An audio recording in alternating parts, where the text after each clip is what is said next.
Students, आप सबका एक बार फिर से स्वागत है आपके अपने चैनल माइंडफुल कॉमर्स में। आज हम पढ़ने वाले हैं relationship between average revenue and marginal revenue. बहुत ही इम्पॉर्टेंट टॉपिक है क्लास 12 के लिए, यूजीसी नेट स्टूडेंट्स के लिए, कॉम्पिटिटिव एग्ज़ाम्स की जो तैयारी कर रहे हैं, क्लैट सीपीटी, सब बच्चों के लिए बहुत ही इम्पॉर्टेंट टॉपिक होने वाला है। आज इसमें हम पढ़ेंगे कि रेवेन्यू का मतलब क्या होता है, टोटल रेवेन्यू क्या है, मार्जिनल रेवेन्यू क्या है, एवरेज रेवेन्यू क्या है, और इन तीनों के बीच में क्या क्या रिलेशनशिप्स होते हैं। तो आज की इस वीडियो से आपको बिल्कुल क्लैरिफाई हो जाएगा हर एक चीज़ का कंसेप्ट, क्योंकि हम इसमें एक न्यूमेरिकल भी लेंगे, उसके थ्रू भी समझेंगे, साथ के साथ हम इसमें डायग्राम्स भी करते चलेंगे। तो चलिए स्टार्ट करते हैं रेवेन्यू। और आज का टॉपिक स्टार्ट करने से पहले मैं आपसे ये कहना चाहूँगी कि जो लोग मेरे चैनल पे नए हैं या जो लोग मेरा चैनल पहली बार देख रहे हैं, वो मेरे चैनल को सब्सक्राइब ज़रूर कर दीजिए और बेल आइकन ज़रूर दबाइए ताकि आपको मेरे आने वाले हर एक वीडियो का नोटिफिकेशन मिल पाए। तो रेवेन्यू को समझते हैं।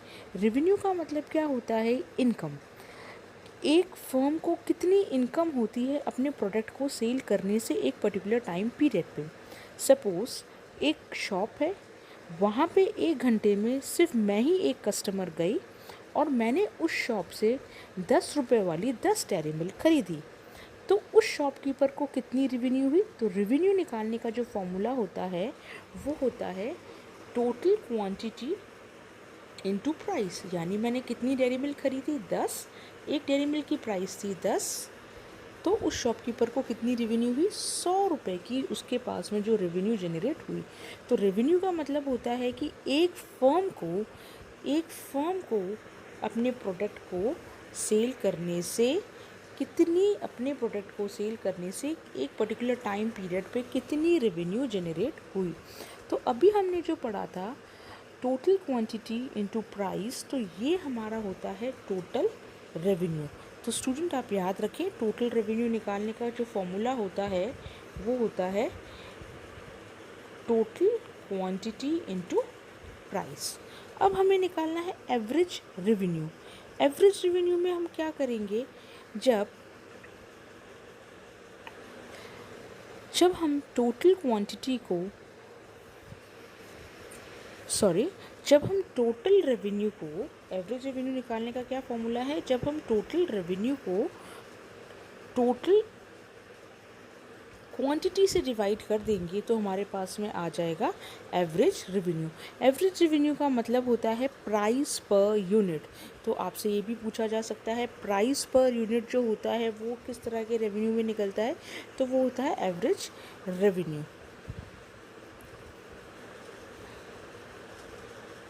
जैसे अभी हमने डेयरी मिल्क वाला एग्जाम्पल पढ़ा, उसमें हमारा टोटल रेवेन्यू एक शॉपकीपर को कितना जनरेट हुआ? 100। और उसने कितनी डेयरी मिल्क बेची? 10। तो जब हम इसको सॉल्व करेंगे तो हमारे पास में क्या आ जाएगा? 10। तो एवरेज रेवेन्यू का मतलब होता है price per unit. Average revenue का मतलब होता है प्राइस पर यूनिट, यानी एक डेयरी मिल्क की कितनी प्राइस है, और एक डेयरी मिल्क की यहाँ पे प्राइस थी 10 रुपीज़। अब हम समझते हैं मार्जिनल रेवेन्यू का मतलब क्या होता है। इनके बीच में रिलेशन समझने के पहले हमें ये पता होना चाहिए कि इन टर्म्स का मतलब क्या होता है। मार्जिनल रेवेन्यू का मतलब होता है जो हमारा टोटल रेवेन्यू है करंट वाला, उसमें से हम क्या माइनस कर देते हैं? प्रीवियस वाला n-1th टर्म जब हम माइनस कर देते हैं तो हमारे पास में आ जाता है मार्जिनल रेवेन्यू। मार्जिनल रेवेन्यू को अभी चलो हम लोगों ने जो एग्ज़ाम्पल लिया है उस एग्ज़ाम्पल से समझ लेते हैं। मार्जिनल रेवेन्यू मतलब जैसे अभी मैं एक शॉपकीपर के पास गई, मैंने कितनी डेयरी मिल्क उससे ख़रीदी? मैंने उससे 10 डेयरी मिल्क खरीदी। एक डेयरी मिल्क की प्राइस थी 10, तो उसका टोटल रेवेन्यू हुआ 100। अब मैंने उससे क्या किया? 12 डेयरी मिल्क खरीदी, 10 रुपये की एक थी, तो उसका टोटल रेवेन्यू होगा 120। तो मार्जिनल कैसे निकलेगा? ये जो नीचे वाले में से जब हम ऊपर वाले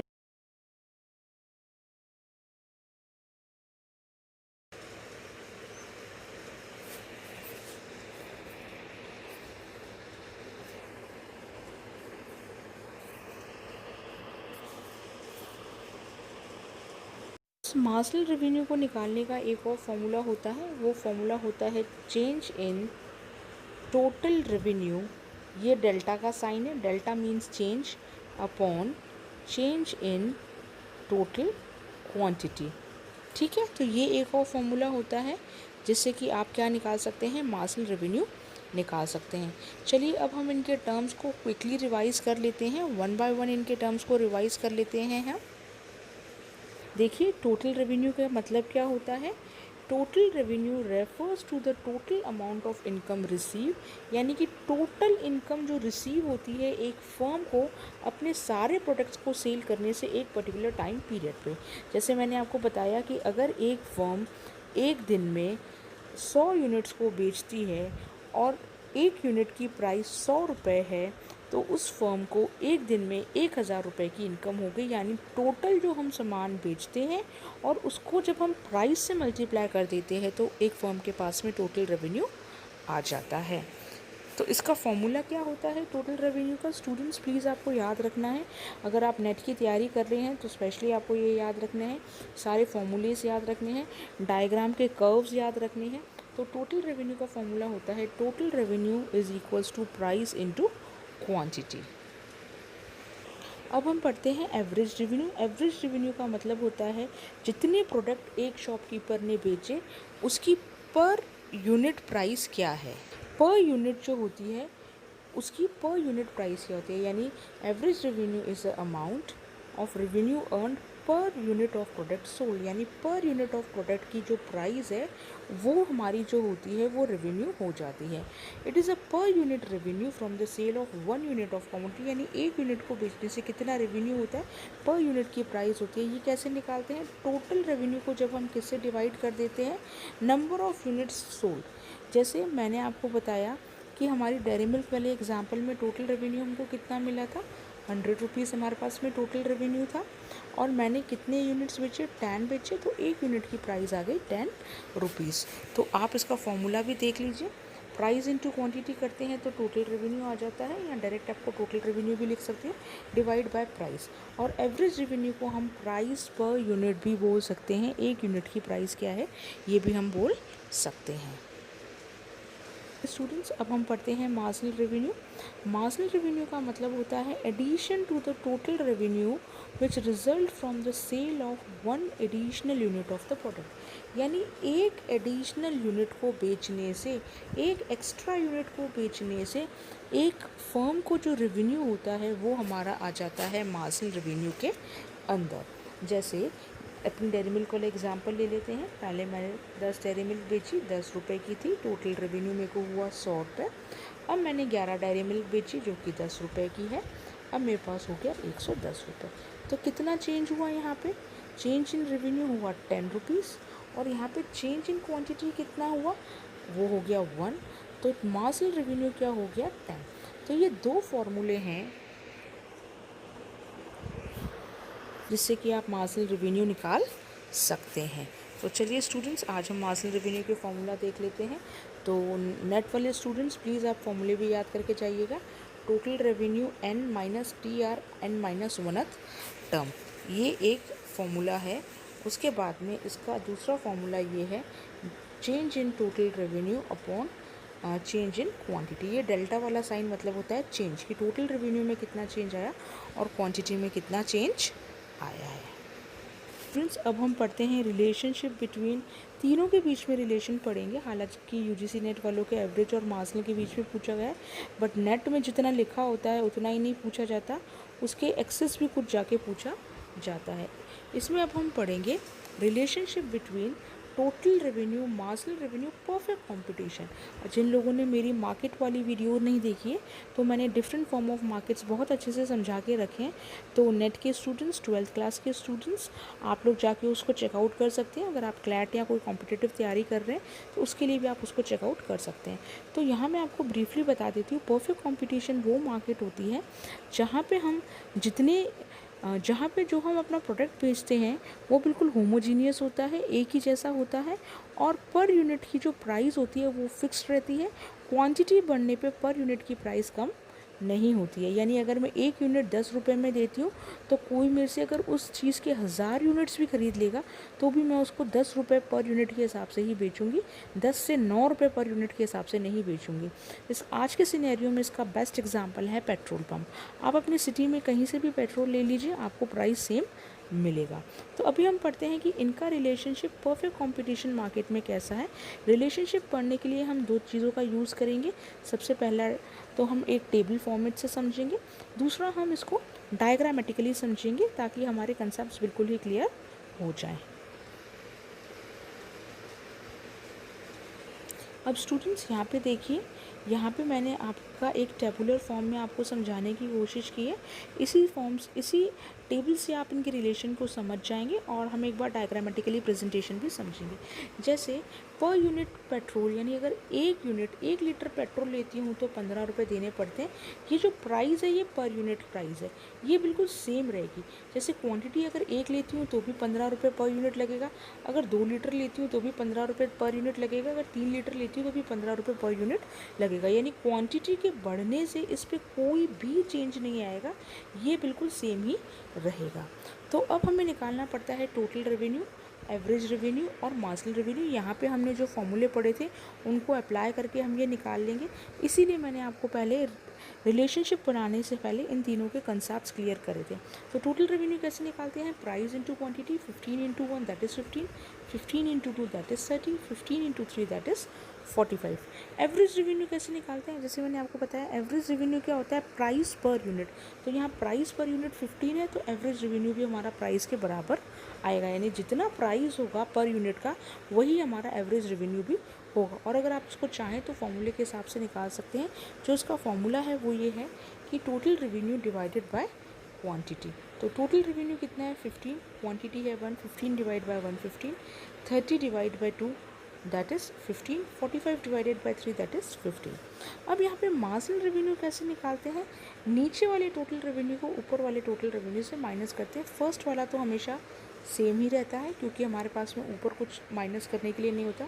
30 minus 15, 45 minus 30 that is again 15, 60 minus 45 that is again 15, 75 minus 60 that is again 15। आप इसको चाहें तो दूसरे फॉर्मूले से भी लगा सकते हैं, change in quantity upon change in total revenue upon change in quantity. तो यहाँ पे कितना रेवेन्यू में चेंज हो रहा है? 30 माइनस 15, 15 का चेंज हो रहा है। क्वांटिटी में कितना चेंज हो रहा है? 2 माइनस 1 दैट इज़ 1, तो अगेन इट विल बिकम 15। तो दोनों फॉर्मूले से ये आ जाएगा। तो आप इस टेबल को देख के ही रिलेशनशिप लगा सकते हैं। जो एवरेज रेवेन्यू और मार्जिनल रेवेन्यू है ये बिल्कुल प्राइस पर यूनिट के सेम है, ठीक है। और जो टोटल रेवेन्यू है, जैसे जैसे क्वांटिटी इंक्रीज़ हो रहा है तो ये टोटल रेवेन्यू भी क्या हो रहा है? इंक्रीज़ हो रहा है। तो क्वांटिटी के इंक्रीज़ होने पे टोटल रेवेन्यू इंक्रीज़ होता है in case of perfect competition. और जो एवरेज रेवेन्यू और मार्जिनल रेवेन्यू है ये क्या रहते हैं? ये सेम ही रहते हैं। तो चलिए अब हम समझते हैं कि इनको हम डायग्रामेटिकली कैसे ड्रॉ करेंगे। सबसे पहले ये हमारा एवरेज रेवेन्यू और मार्जिनल रेवेन्यू का डायग्राम है। जैसे कि आपको पता है हम OX एक्सिस में आउटपुट लेते हैं और यहाँ पे हमने एवरेज और मार्जिनल रेवेन्यू लिया है और प्राइस भी बोल सकते हैं। तो प्राइस पर यूनिट कितना है? 15। तो ये बिल्कुल OX एक्सिस के पैरेलल रहेगा क्योंकि हम आउटपुट क्वांटिटी चाहे हम 1 लें, चाहे क्वांटिटी 2 लें, चाहे 3 लें, चाहे 4 लें, ये हमारा क्वांटिटी इंक्रीज़ होने पे इसमें कुछ भी चेंजेस नहीं आ रहा, ये 15 ही है। तो इसीलिए जो है वो पैरेलल टू X एक्सिस है। उसी तरह से हम पढ़ते हैं टोटल रेवेन्यू में क्या फ़र्क पड़ेगा।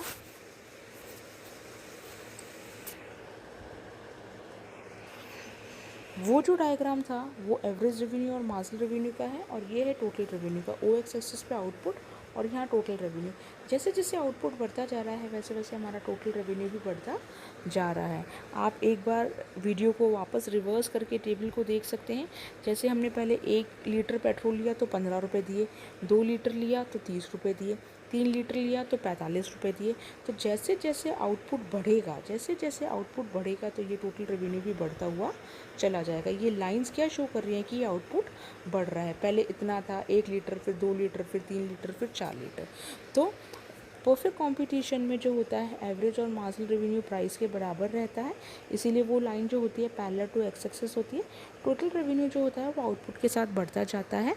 तो ये आपसे एग्ज़ाम में पूछा जा सकता है कॉम्पिटिटिव एग्ज़ाम्स में, नेट में, क्लैट में, कि जो टोटल रेवेन्यू होता है वो कैसा होता है with increasing in the output, और एवरेज और मार्जिनल रेवेन्यू कैसा होता है, तो वो प्राइस पर यूनिट के बराबर होता है। तो डायग्राम में से भी क्वेश्चंस पुट होते हैं नेट स्टूडेंट्स के लिए। चलिए स्टूडेंट, वो तो हमने पढ़ा परफेक्ट कंपटीशन में क्या रिलेशन है। अब हम पढ़ते हैं कि इम्परफेक्ट कंपटीशन में क्या रिलेशनशिप है। तो इम्परफेक्ट कंपटीशन में आपको पता होना चाहिए, इम्परफेक्ट कंपटीशन वो मार्केट होती है जहाँ पे जो प्रोडक्ट्स होते हैं वो हेट्रोजीनियस होते हैं, यानी हर प्रोडक्ट में शेप, साइज़, कलर का कुछ ना कुछ चेंज होता है, बिल्कुल सिमिलर प्रोडक्ट्स नहीं होते हैं। और बाकी अगर आप मेरी वीडियो देखेंगे फॉर्म्स ऑफ मार्केट, तो आपको सारे इसके अलावा और भी मार्केट्स हैं जो कि 12th के लिए और बाकी जितने भी कॉम्पिटिटिव एग्ज़ाम्स हैं, नेट वगैरह हैं, उनके लिए बहुत इंपॉर्टेंट है। तो आप उस वीडियो को भी ज़रूर चेकआउट कीजिए। सारे वीडियोस का लिंक आपको डिस्क्रिप्शन बॉक्स में मिल जाएगा। इकोनॉमिक्स से रिलेटेड सारे टॉपिक्स मैंने कवर कर दिए हैं, तो नेट स्टूडेंट्स उसको जाके चेकआउट कर सकते हैं। सब वीडियोस का लिंक आपको डिस्क्रिप्शन बॉक्स में मिल जाएगा उसके टॉपिक के नाम के साथ साथ। और जो लोग मेरा चैनल पहली बार देख रहे हैं तो वो भी मेरे चैनल को सब्सक्राइब कर दीजिए, बेल आइकन दबाना ना भूलिएगा। बेल आइकन दबाने से ही आपको हर एक न्यू वीडियो का नोटिफिकेशन मिलेगा और आप अपनी स्टडीज़ को कंटिन्यू कर पाएंगे। और वीडियो पसंद आए तो लाइक ज़रूर कीजिए और अपने फ्रेंड्स के साथ शेयर भी कीजिए। तो चलिए आइए हम पढ़ते हैं कि इम्परफेक्ट कंपटीशन में इन तीनों चीज़ों का क्या रिलेशन होता है। तो मैंने आपको इम्परफेक्ट कंपटीशन का मतलब बता दिया क्या होता है।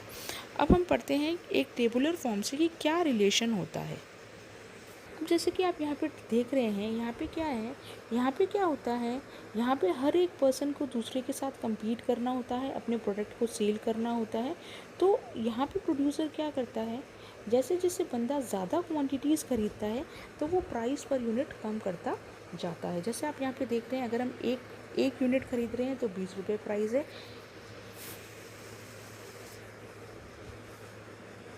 अगर हम 2 यूनिट खरीद रहे हैं तो 20 से उसने 18 रुपये में दे दिया। अगर 3 यूनिट खरीद रहे हैं तो उसने 16 रुपये कर दिया।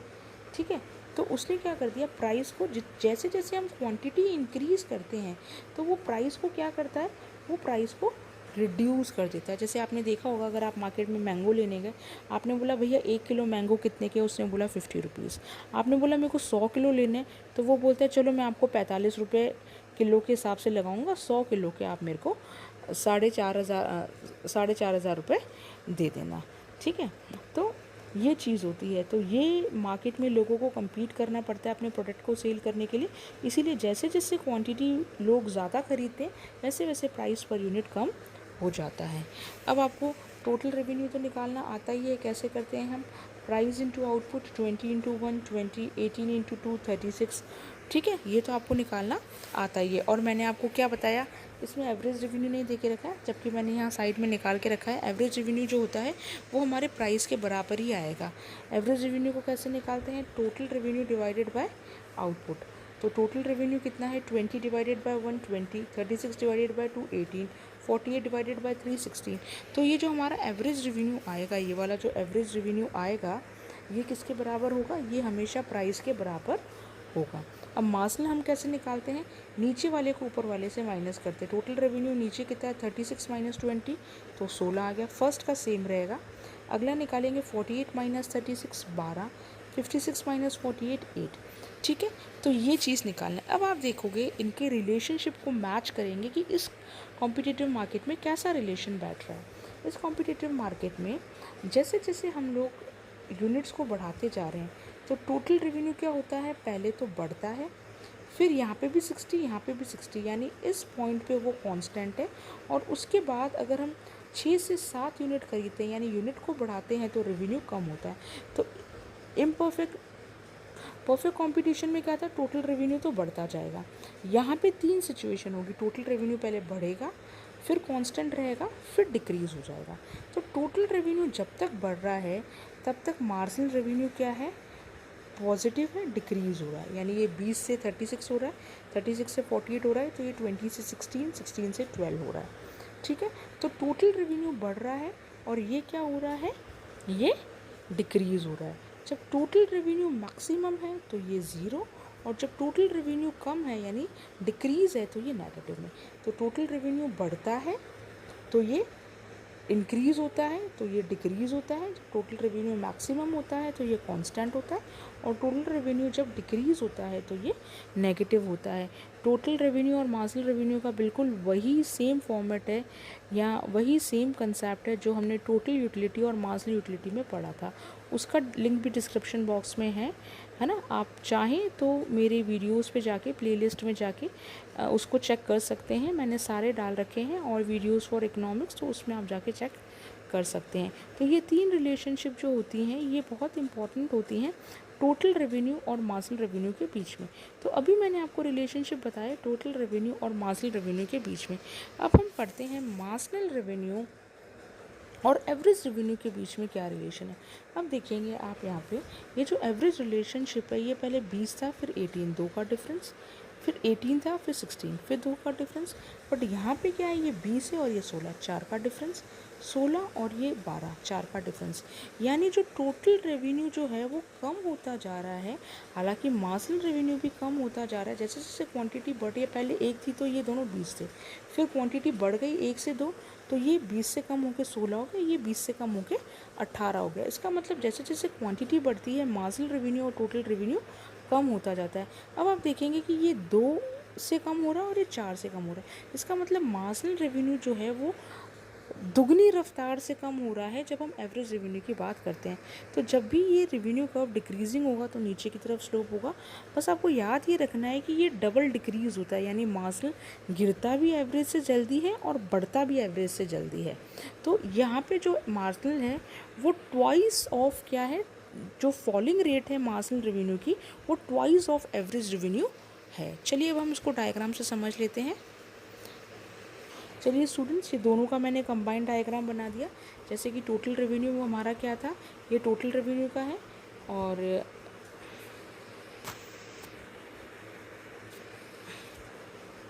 ये मार्जिनल रेवेन्यू का डायग्राम है। ये मार्जिनल रेवेन्यू का डायग्राम है।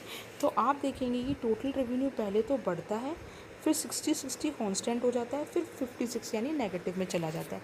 तो जब टोटल रेवेन्यू मैक्सिमम है, जब हमारा टोटल रेवेन्यू मैक्सिमम था यानी 60 पे था, तब हमारा मार्जिनल रेवेन्यू क्या था, 0। इसीलिए ये मार्जिनल रेवेन्यू का कर्व एक्स एक्सिस को टच करता है। जब भी कोई कर्व एक्स एक्सिस को टच करता है तो मतलब 0।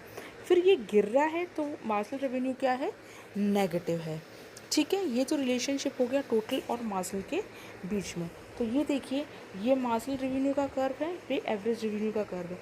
जैसे जैसे आउटपुट बढ़ता जाएगा तो मार्जिनल रेवेन्यू कम होता जाएगा, एवरेज भी कम होता जाएगा। मार्जिनल को हमने इस साइड में क्यों लिखा है, लेफ्ट हैंड साइड में क्यों लिखा है, क्योंकि जब भी कोई कर्व या जब भी कोई, क्योंकि ये एवरेज से एक तो ट्वाइस रेट है इसकी फॉलिंग रेट, दूसरा जब भी कोई कर्व हमारे यहाँ पे फॉल होता है या कोई भी चीज़ डिक्रीज़ होती है तो उसका कर्व हमेशा लेफ़्ट साइड में होता है, और जो इंक्रीज़ होती है उसका कर्व हमेशा राइट साइड में होता है। तो मैंने आपको टेबुलर प्रेजेंटेशन, डायग्रामेटिकली प्रेजेंटेशन दोनों समझा दिया। आई होप आपको समझ में आया होगा।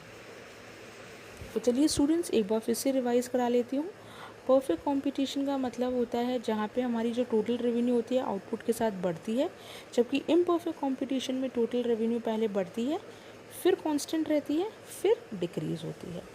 एवरेज रेवेन्यू और मार्जिनल रेवेन्यू जो होते हैं परफेक्ट कंपटीशन में वो OX एक्सिस के पैरेलल रहते हैं और प्राइस के बराबर होते हैं, जबकि हमारे यहाँ पे इम्परफेक्ट कंपटीशन में एवरेज रेवेन्यू और मार्जिनल रेवेन्यू दोनों की जो रेट होती है वो फॉलिंग होती है।